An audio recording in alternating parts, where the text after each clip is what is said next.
This is the Health and Wellness Podcast brought to you by Sanford Health. Our conversation today is about weight management options, including discussion on recent medications for weight loss. Our guest today is Dr. Jennifer Schriever with the Sanford Weight Management Center.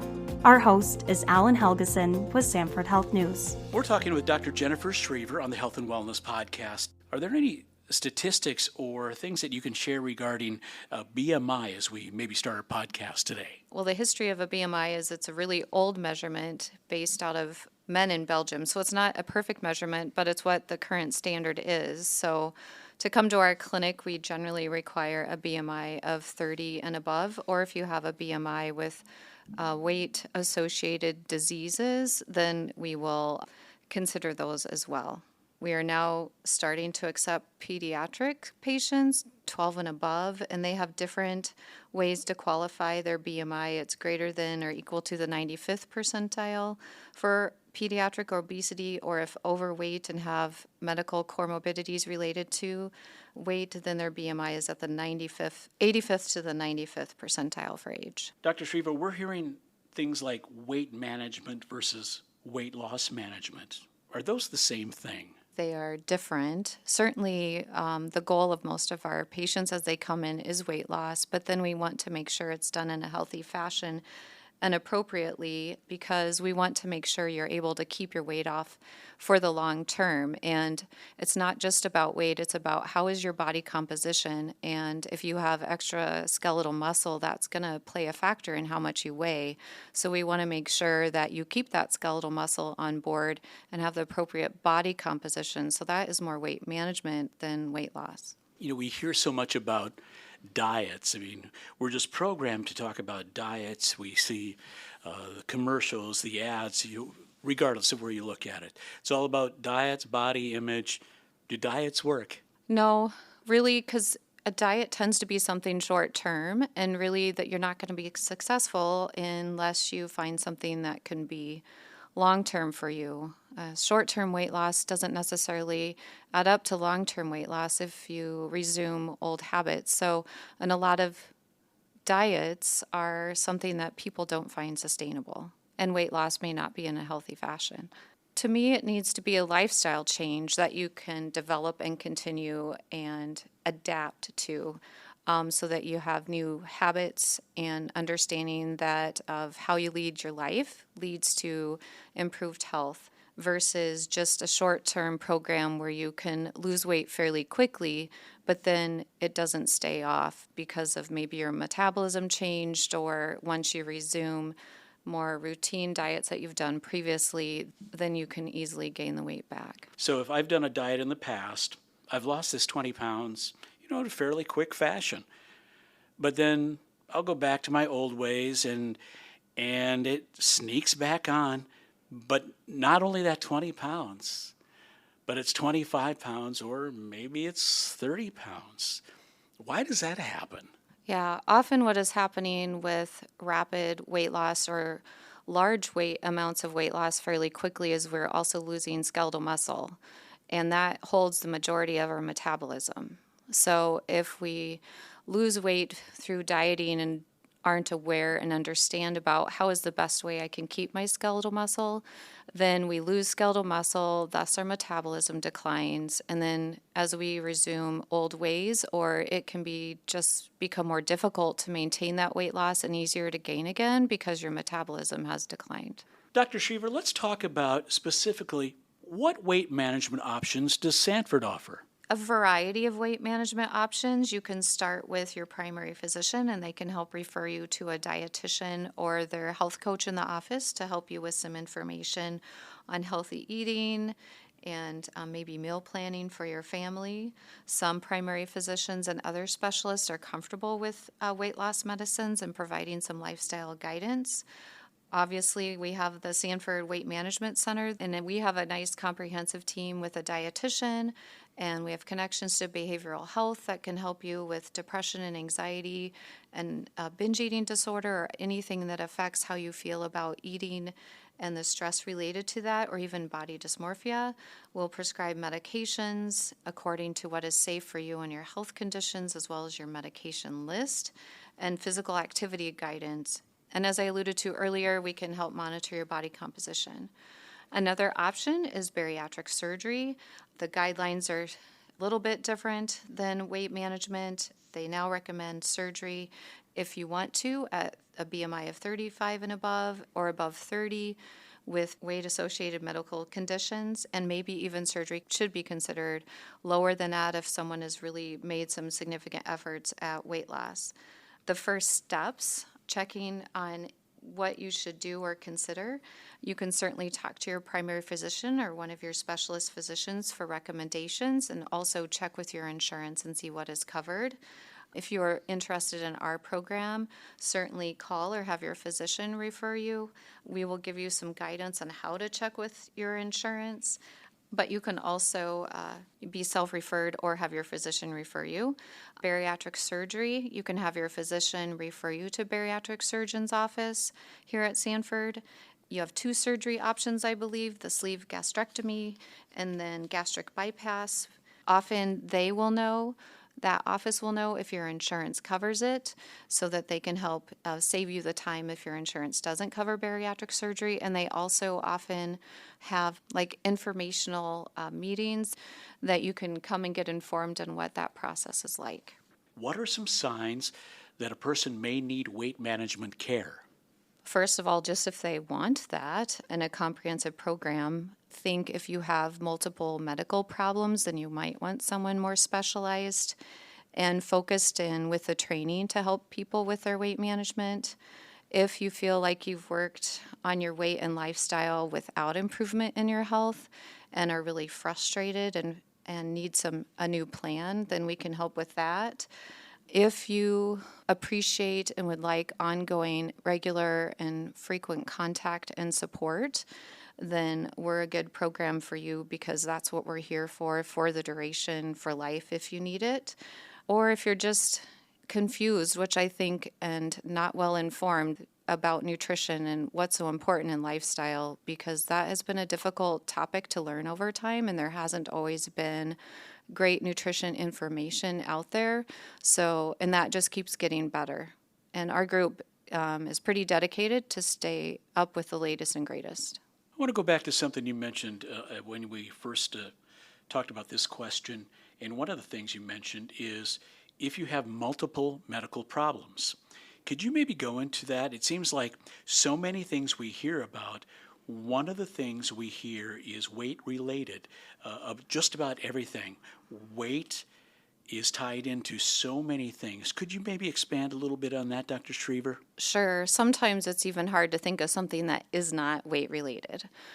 Certainly diabetes and heart disease are weight related.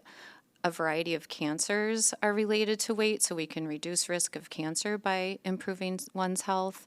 Mental health is tied to the disease of obesity, so depression or anxiety or eating disorders, high blood pressure, high cholesterol.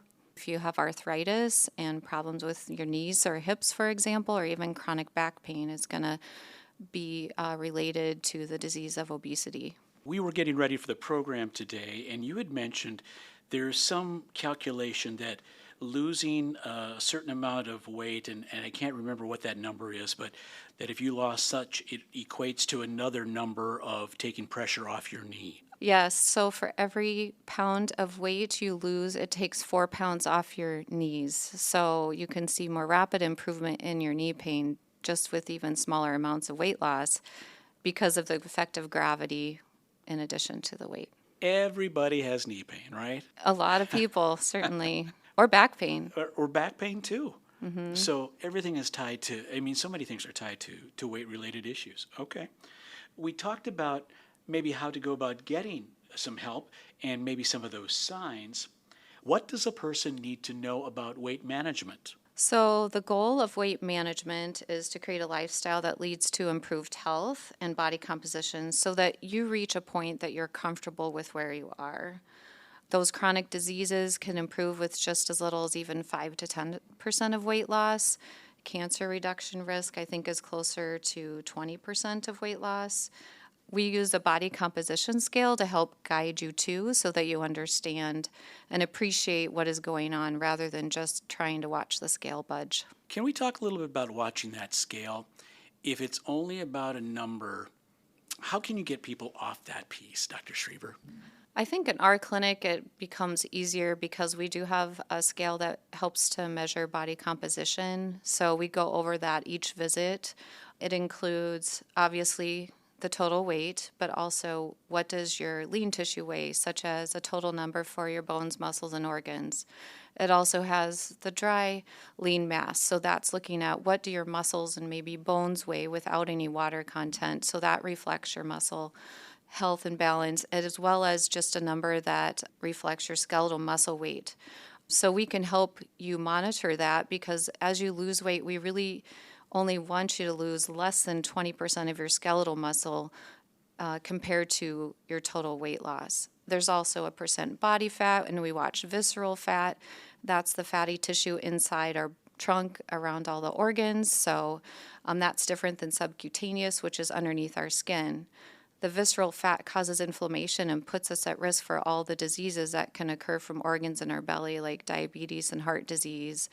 And then reducing that reduces all of our risk factors, or reduces risk for the cancers that occur in those organs.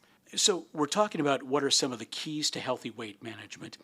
Let's talk about what are some of the do's and don'ts of weight management. Find a plan that is sustainable and stick to it. Don't look at those fad diets or advertisements for supplements that just seem to be amazing, because they probably aren't. And I hate to see patients spend money on something that isn't well studied.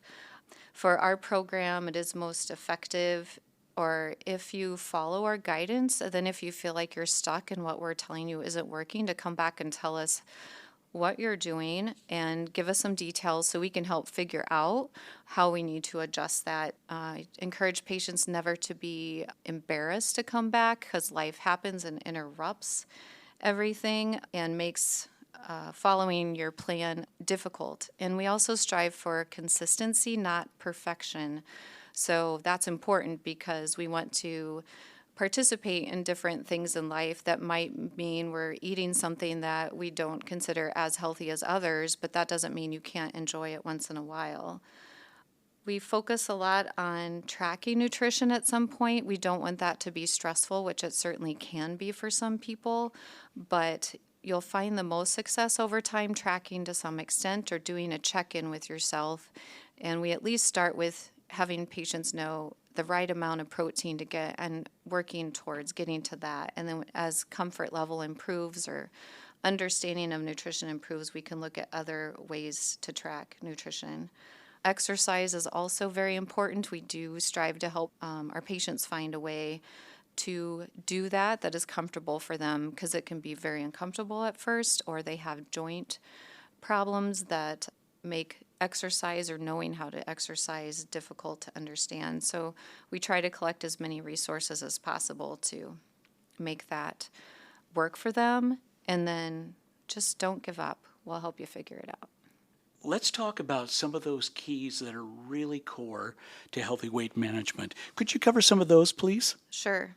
So there are, through the Obesity Medicine Association, 4 pillars that are integral and important to improving lifestyle, and they all need to be included.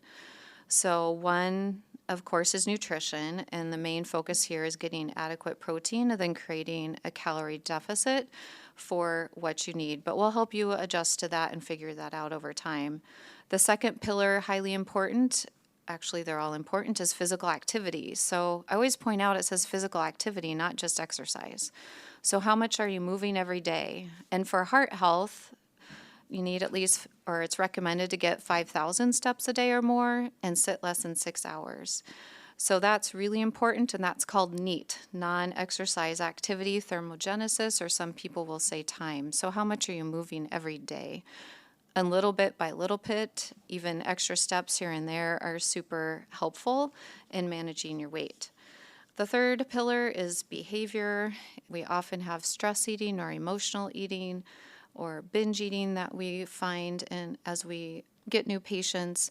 I also often talk about how do you get through a social event and feel comfortable about it, go out to eat, go on vacation, and we can help you with some thoughts on how to do those things if you want to keep your health in mind. Now, sometimes you might say, this is my time, I'm going to enjoy myself, and that's totally fine, but often it's as simple as get some protein first, whether it's there or on your way, and then that'll help fill you up so you don't feel so hungry there. The final pillar so the first three were nutrition, and then physical activity and behavior, and then the final pillar is medication. So all of those pillars are important to develop a lifestyle that works for you, and medication should be included as long as you need them, as long as they aren't causing any harm. And even when you get to a maintenance phase or where you're comfortable, they're part of what we're working on. And so as long as there's no adverse effects, then we continue with those to support you as long as you feel like you need them. Do you talk to your patients about using the wearable technology and some different apps? Are those important within your clinic? I think they're definitely valuable to the right person because it gives you an idea of where you're at and if you can consider improvement. You know, for some patients, they don't or aren't able to move a lot. So then I say, well, then can you add an extra 50 to 100 steps a day depending on their capability? Or do we look at, can you increase by 250 to 500 steps on average to make small goals that seem more obtainable? Then we all tend to think that 10,000 steps a day is what we need. And if we think we need that, that doesn't seem reachable. So I do encourage them, if they're able to get one of those, or to at least maybe carry your phone more often for a day because it does count your steps, and then you at least know where you tend to be at. Let's switch topics here because this is really dominating so much of the category of weight management and weight loss. It's the medications. Could you talk a little bit, Dr. Schriever, about these medications and how they work and why they're getting so much attention? The generic name for Ozempic and Wegovy is semaglutide. And so Ozempic is the brand name used for diabetes, and then Wegovy is the brand name used for weight management, and the dosing is slightly different. Those are both a GLP-1, it's called, which is a hormone that your small intestine makes and distributes once you have eaten. So it triggers some insulin and blocks glucagon secretion, which means that your blood sugar level doesn't peak as much and you get better blood sugar control. It also slows down your stomach from emptying, so you feel full sooner and faster, and also sends a signal to your brain to tell you you're full and satisfied, so can take away some of those cravings and food noise that people talk about. Then Mounjaro, it is a GLP-1 medicine, but it also has GIP in it, and that's another GI or gut hormone that can increase satiety, so help with full feeling, but mainly acts by affecting a portion of the brain that makes you feel satisfied, that helps to decrease then your calorie intake. It also is affecting the insulin and the glucagon after you eat and is released into that response. It also can help kind of your fat distribution, encouraging fat deposition into your fatty tissue rather than your organs, which is where you really don't want it. Who is a candidate for these medications? The criteria for medications is the same as the criteria for our program. So anyone with a BMI of 30 and above, or the BMI of 27 and higher with a weight-associated condition. But what is an ideal patient journey for this, for these types of medications? Yeah, it's kind of funny how a drug gets named. So the drug company goes to the FDA and says, we've studied this medicine, here's our evidence, and this is the condition we studied, and then they pick a brand name. Mm-hmm. And then they go back after they've studied it and clarified that it can be used for weight management, and then they rename it, and then it's called Wegovy. And then that's how the patents are created. But that's also how insurance determines what they cover those medications for through that process, which is why your insurance won't cover Ozempic for weight loss. So certainly we want to make sure as we screen patients that they qualify based on their BMI and health conditions, and also that they don't have a contraindication, which sometimes the contraindications are listed, but maybe not necessarily an absolute. But generally we don't start patients on these medicine if they have a history of pancreatitis that we don't necessarily know why, although I think some studies show that that's maybe not as concerning as we initially thought. There's a family history of a specific type of thyroid cancer that we wouldn't recommend those medications for, and that's medullary thyroid cancer, which is not very common. I would also hesitate if a patient has known gastroparesis, which means their stomach already doesn't empty very quickly. And if the patient still wanted to, we'd have a significant discussion about, how that's going to go. So we talked about the insurance thing. If someone's insurance doesn't cover this and they still wanted to pay for it out of pocket, could they do that? They certainly could, generally mainly the ones that are FDA approved for obesity, but it's fairly expensive. For a while, maybe you could get it for $500, but I think lately it's more like $800 a month. And we're still dealing with drug shortages, so can be pretty hard to find at the moment. At what point can we start seeing something or identifying as something for long-term success with them? Well, by the time a medicine like this comes to market, it's been well studied, and some of the evidence out there is as long as 5 years. The Ozempic has been out since 2016, not necessarily used and dose adjusted for weight management, more for just diabetes. So then Saxenda, which is the daily injection, liraglutide is also Victoza, and that's been out since 2012, I believe. So then we have some more longer term data in the general population, but they're studied well beyond that for several years prior to coming to market, probably more like 10 to 20. So it's been out there a while. It has. Okay. So far, we don't know of any definite long-term risks of these medicines. I mean, certainly there are rare complications, which maybe we want to get into. Yeah, let's talk about some of those. That's a good lead into those. Yeah. So some of the concerns initially, and especially based on study, is like significant or can be significant nausea and constipation.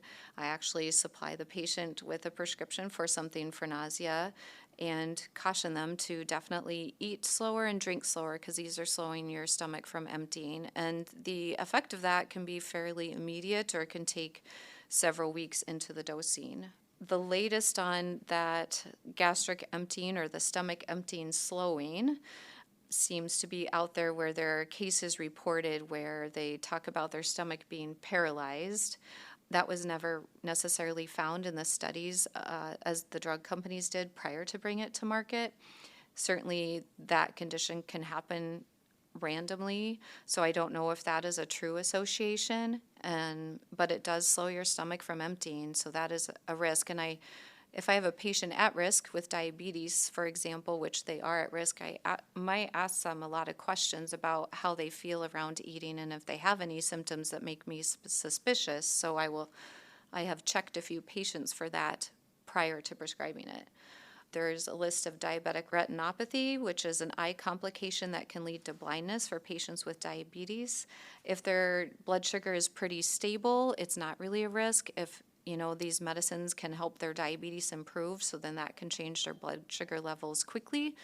But I don't think that risk is as significant as worried, but it certainly doesn't hurt to contact their eye doctor about what they would recommend as far as maybe dose adjustment or what their blood sugars are doing or what is the status of their diabetic retinopathy. The medications, can cause pancreatitis, so we might hesitate depending on the cause of the pancreatitis. If it's due to your gallbladder or some other concern, then the medications are still fine. If we aren't really sure, then we'll have extra precaution about continuing those. It can raise heart rate, typically only a few points and not an ongoing problem, or can make it be significant, but generally that often isn't a reason that we have to stop it. They're the common, just like any medication, since these are injections, you can have a rash at your site or an allergic reaction. Low blood sugars are possible, but not very common. Another common one, like in the media or social media, is about kidney problems. Often, if you're going to have severe GI problems like nausea or vomiting, or sometimes you end up with diarrhea and you aren't able to stay hydrated, then that is a risk for having some stress on your kidneys. So certainly on these medications especially, don't think this is just a side effect that I can try to deal with at home. Seek care sooner than later. And then one thing, I don't know if it's still such a big deal out there, is that Ozempic face. Ozempic face. Yeah. Okay. Really, anyone who has weight loss, they're going to lose weight or fatty tissue in particular in a variety of places. So some people will lose more in their face and maybe look a little gaunt or quite a bit different than they used to. So I think that's what that's referring to, but that can happen with any weight loss method. If you're taking these medications, are you on them for a long time or just till you maybe get to a point where you don't need them anymore? I think that's going to vary on the individual. Okay. Certainly, it's very important to incorporate all the lifestyle and the pillars that I talked about earlier. So we have to focus on the nutrition, and that certainly helps with satiety feeling. It's important to focus on the exercise and strength training because we need to maintain that skeletal muscle health, which we also need the protein for. Have we learned how to address our behaviors or know some techniques or improved with counseling around mental health concerns or binge eating? And how stressful has weight management been for you most of your life? So for some patients, they really do well with those lifestyle changes, or a lot of them do, but it depends on, I think, their life experiences and the fear of that hunger returning, how long these medications are needed. Some have done very well having to suddenly stop them based on insurance changes, job changes, etc., that they've done well and at least maintained stability before they've come back to see me. And some certainly have a lot of anxiety of what's going to happen when they go off. So it really should be a long-term medication that the patient and the doctor can work on a plan if they're ever ready to go off, but it's not that way for everyone. In a quick summary here, a lot of things you would hear, like the media and some places would say this is the quick miracle drug of the moment. It's getting its 15 minutes of fame. Okay, great, whatever. What isn't this medication? Yeah, I think the unfortunate part about how it's advertised and maybe it's just what we really hear from that message is how successful these medications are in the studies to help someone with weight loss. But it's so imperative to do everything together because by themselves, they may work to some extent, but they're not going to work for the long term if you aren't keeping aware of what does my nutrition need to be and how do I support my muscle health and how do I exercise to keep my metabolism. Because for some, it is such a relief to not be hungry anymore. And historically, they might have lost weight just by eating a lot less or not eating. But that's not going to work in the long run based on your metabolism and all sorts of things that change internally. So it's still a comprehensive plan, but that's a major tool to include. But it doesn't mean it's the only thing. On social media, they're talking about how these medications may have an unknown added effect that is spilling over into some other addictions and how it is maybe working to curb some other addictions. Yeah, so the details certainly aren't fully known yet, but we do know that part of their effectiveness is how they not only send a message to the stomach from the GLP-1 standpoint, but both the GLP-1 and GIP effects are going up to your brain to tell you you're full and satisfied. That seems to be triggering a portion of the brain that does help with addiction and compulsive behaviors by just taking away that desire to continue to do those sort of things. And it seems to be having an effect on the dopamine pathway. And our dopamine chemistry is behind a lot of our addiction and cravings behaviors. So I even have patients who aren't necessarily have an alcohol addiction, but they just don't crave that alcohol anymore, or it's helping them quit smoking. And then, certainly people do feel addicted to food sometimes.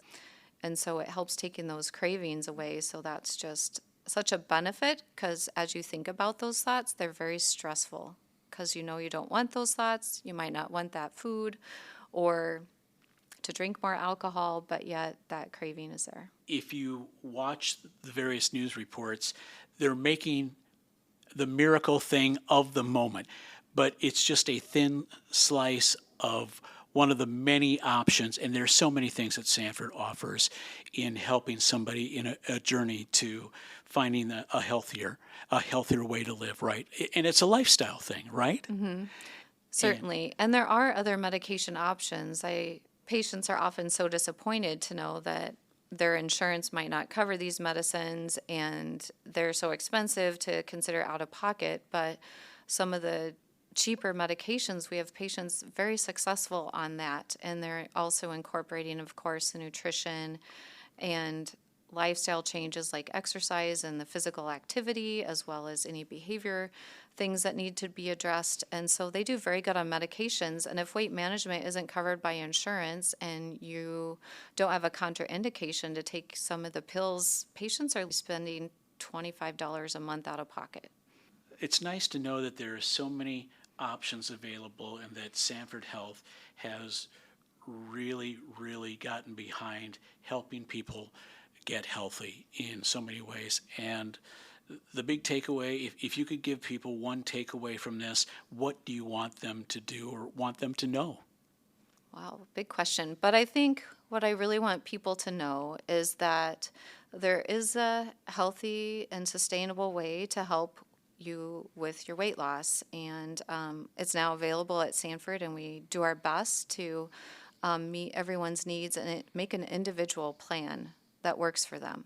And it is very frightening to come into a clinic and discuss your weight, and just know that we are going to treat you kindly and without any bias, and really aren't going to judge, because everybody has a different life journey. Before we go, I want to mention that many of the services and care options mentioned during the conversation with Dr. Schriever are available at the Sanford Weight Management Center in Sioux Falls. If you'd like information on what options are available near you, call your provider, your clinic, or visit sanfordhealth.org. This episode is part of the Health and Wellness series by Sanford Health. For additional podcast series by Sanford Health, find us on Apple, Spotify, and news.sanfordhealth.org.